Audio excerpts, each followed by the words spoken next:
What God produces in the waiting is imperative in the promise.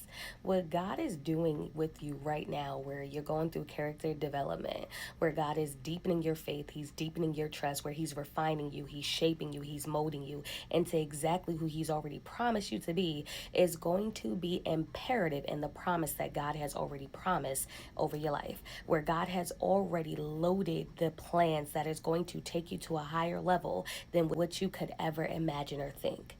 In Isaiah 30:18, it tells us, "But God's not finished, and that He longs to be gracious to you."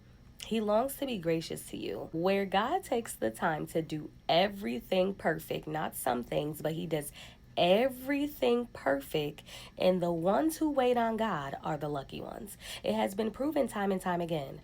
Look at Abraham and Sarah. God promised them a baby.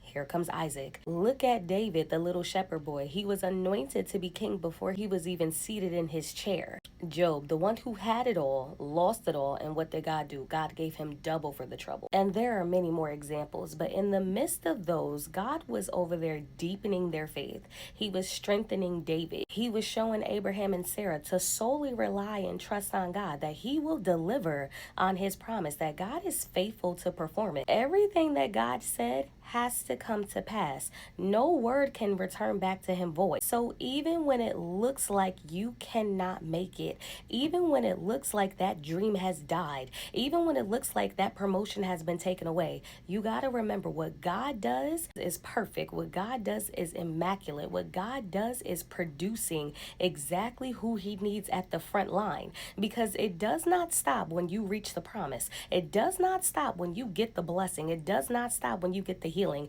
It does not stop when you get the restoration. The enemy literally looks at you as, oh, okay, you're a bigger target than before. Let me up the level. Now I got to send the next level of demons. Now I got to send the next level of smoke. Now I got to sit there and bring back the past. Now I got to sit them to try to knock them off their square. Now he's taking it up another level. But guess what?